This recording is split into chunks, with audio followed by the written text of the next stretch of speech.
terkait kagem sejarah singkat Mbah Santuko atas pripun Pak? Jadi kita menyampaikan sejarah singkat aja untuk Mbah Santuko. Ini kita tetap mengacu dengan adik-adik mahasiswa baik S1 maupun S2 yang melakukan penelitian melacak sejarah Mbah Santuko baik di Keraton Solo ataupun di Keraton Yogyo itu, dan sudah teruji. Jadi sejarahnya Mbah Santuko memang dari Putra Mangkurat III. Jadi sejarahnya dari Kartosuro. Kemudian Mbah Santuko ini dalam perjalanannya karena di dalam keraton itu terjadi perpecahan karena ini memang pengaruh dari VOC penjajahan waktu itu, sehingga Mbah Santuko kecilnya sampai dibawa ke luar negeri, di Sri Lanka dan ada beberapa negara yang transit Mangkurat III waktu itu karena diadu domba oleh VOC kan. Ini terus selama 5 tahun baru kondur di Indonesia lagi. Kemudian dari putra putrinya Mangkurat III ini masuk di keraton lagi. Kemudian Mbah Santuko Rakerso, akhirnya waktu itu belum Mbah Santuko, tapi masih Raden Bagus Kemuning. Kemudian melakukan perjalanan pondok satu, pondok pesantren yang lain di sejawa, sinau agama, pengembangan para ulama-ulama sepuh yang ada di Jawa ini. Kemudian di perjalanannya syiar Islamnya di wilayah Jogja Barat, tersentral di wilayah Jogja Barat. Ini menurut penelitian ini memang yang belum terlacak itu kenapa Mbah Santuko sampai disarikan di Senuko.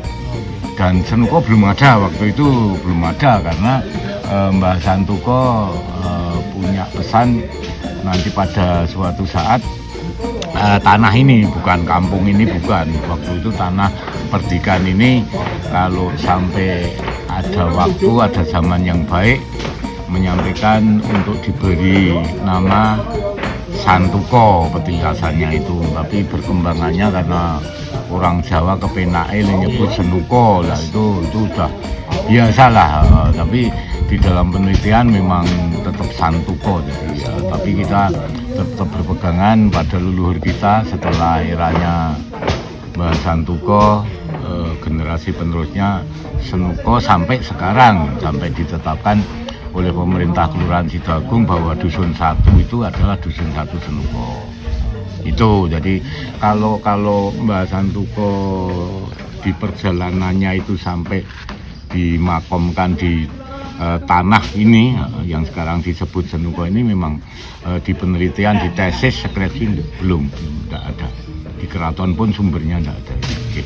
Seperti itu. Oke. Siap. Terus yang kaping kali terkait pengembangan wisata religi. Nah ini untuk wisata religi sendiri sejak dari kapan dikembangkan, dan juga mungkin untuk peziarah sendiri dari wilayah mana saja untuk dikembangkan? Oh iya, perlu saya sampaikan ini karena kalian mahasiswa ini untuk penelitian kita dasarnya juga dasar yang ora jarine, nek bahasane Mbah P ora jarine, ora kira-kira, tapi sudah melalui survei penelitian dari teman-teman mahasiswa. Ini sangat panjang penelitiannya. Ini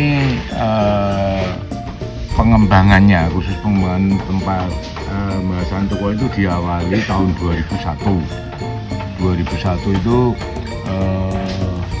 kita khususnya mobil khusus Mbah P setelah dari Demak 4 tahun di sana itu 4 tahun, selain menempuh pendidikan formal SMA, SMU, kemudian sinau pada ada ulama-ulama sepuh di sana. So, ya sinau kebaikan, kemudian sinau apa arti sesungguhnya kita diciptakan Allah di dunia ini itu suruh apa lah itu kan, itu ilmu tarekat, ilmu yang kita cari. Terus kita memutuskan tahun 2001 ini karena makamnya Mbah Gasantuko belum tertata, jadi karena ada mitos yang sangat kuat pada waktu itu kalau sing ngowahi makam Mbah Gasantuko kuwi arep dapat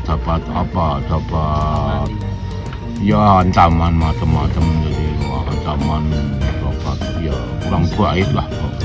Itu kan mitos lama, yang menciptakan mitos itu kita tidak tahu orang per orang, atau waktu itu zamannya juga zaman masih belum kemerdekaan. Jadi ya kita yang generasi sekarang bisa mengerti lah itu sejarah masa lalu. Jadi pada 2001 saya dengan sowan para ulama-ulama sepuh di Watu Congo, kemudian di Gunung Pring, kemudian di Kerisan, kemudian di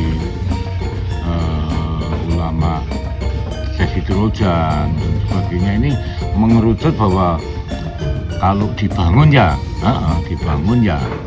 ada bahasanya, itu ada caranya, ada tatanya, ada tata kelolanya, ono jawabe nek wong Jawa. Mbak B berusaha dengan menerjemahkan pesan dari para ulama sepuh ini.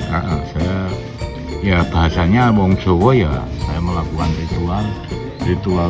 ritual yang sesuai dengan kapasitas ukuran saya, karena bukan seorang yang hebat, bukan apa-apa, tapi saya berpasrah betul, minta ridha Allah betul. Waktu itu betul saya selama 21 hari lah ini benar. Jadi tempat Mbah Gasantuko itu bukan jadi momok apa yang disampaikan mitos itu, yang medeni, yang kukualat, yang anu, itu ternyata enggak. Mbah Gasantuko ketika kita bangun, saya bisa ini ya, demi Allah, demi Rasulullah, demi Al-Quran, ini saya ketemu betul dengan Mbah Gasantuko itu ditemu nih hari ke-17-nya, bukan hari ke-21-nya, tapi saya tirakat itu, tetirah itu kan harus saya selesaikan, saya rampungkan, begitu. Tidak ngendika apa-apa, tapi saya Mbah P, karena orang Jawa, kalau sudah dirangkul, dipok-pok pundake, karena saya mau membangun ini, memperbaiki ini, ya ternyata betul. Jadi kita harus waskita lah, kita cermat bahwa karena Mbah Gasantuko nek ngendika itu malah justru salah. Kata ulama-ulama sepuh itu sudah dipengaruhi oleh kekuatan sihir. Tapi kalau ulama besar, kalau nemui itu hanya dengan isyarat simbol, senyum, kemudian Mbah Gasantuko nopo-nopo enggak, karena saya ritual sendiri waktu itu. Jadi kemudian ada sosok santri 2 yang mengawal beliau, yang kita terjemahkan di makom di bawah itu. Itu saya benar-benar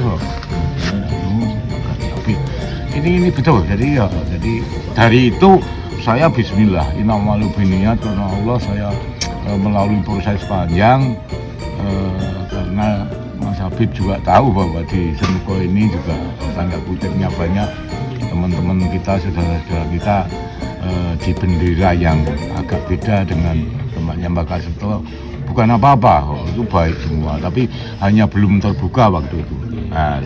Terus kemudian dengan proses perjalannya waktu, kita mendapatkan dukungan dari yang Mbah yang tidak mau disebutnya, namanya untuk pengembangan tempatnya Mbah Gasantuko itu. Jadi intinya Mbah Gasantuko 2001, kemudian berkembang, kita baru dibentuk Aguyuban itu 2013, kemudian berkembang lagi mendapatkan SK dari pemerintah, kemudian nomor nik kebudayaan pariwisata itu 2018 kemarin.